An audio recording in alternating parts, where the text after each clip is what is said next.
Do your pictures suck and you don't know why? Hi, I'm Doug Gardner. Thank you for joining me today. Today we're going to be talking about photo tripods and what's best for you.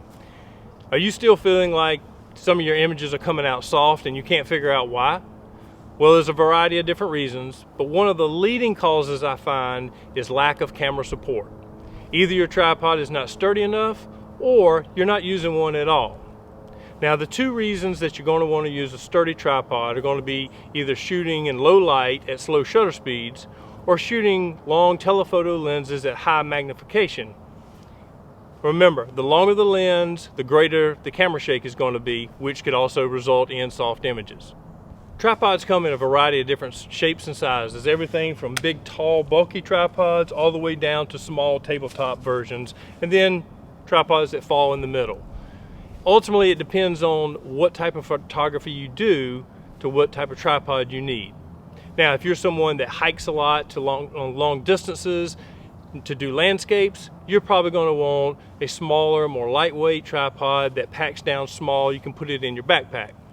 On the other side of that is if you are someone that likes to do, say, bird in flight, and you're using long, heavy telephoto lenses, you're going to want a tripod that's much more robust and rigid. Now, I tend to do a little of both. So I chose for a medium-sized tripod that's made of carbon fiber and has thick, rigid legs. This particular tripod is a Versa 33 made by Really Right Stuff, and it served my purposes very well for many, many years. There's not many situations that I've got into that it could not handle adequately.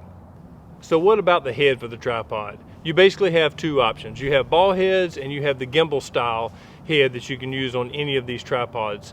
They're both very good products and there is no right or wrong answer for what you should be using. It is strictly a personal preference, what you get used to, what is easiest and best for you to use.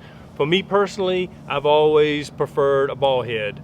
I find it less bulky, lighter weight, and still gives me plenty of sturdy camera support.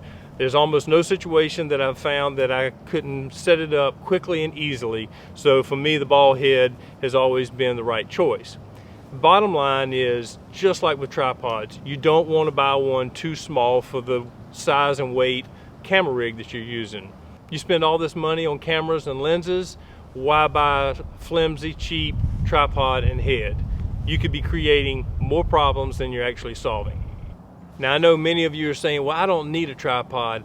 I have image stabilized lenses. I can just hand hold. Well, you're only partially correct on that.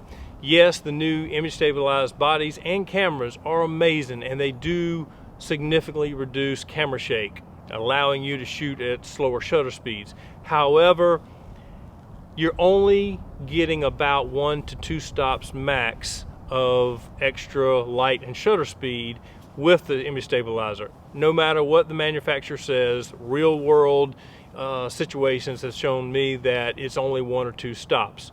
That still does not take into account the physical fatigue of you actually handling the camera. That's added camera movement as well.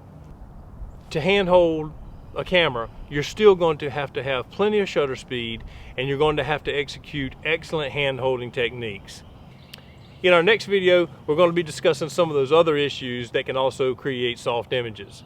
Hey, if you like the video, please be sure to hit that like button. Also subscribe to the channel, that way you're notified anytime we upload new content. Thank you very much.